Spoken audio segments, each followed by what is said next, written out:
Mga kahuwan, panoorin ang video na ito upang alamin ang pinaka-latest na balita tungkol sa lagay ng panahon at bagyo update today.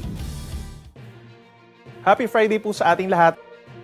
Humihina na po yung epekto ng shear line o yung linya kung saan nagtatagpo po ang malamig na amihan at mainit na easterlies dito po sa malaking bahagi po ng Mindanao kung saan nagkaroon ng minsang malalakas na pag-ulan kahapon.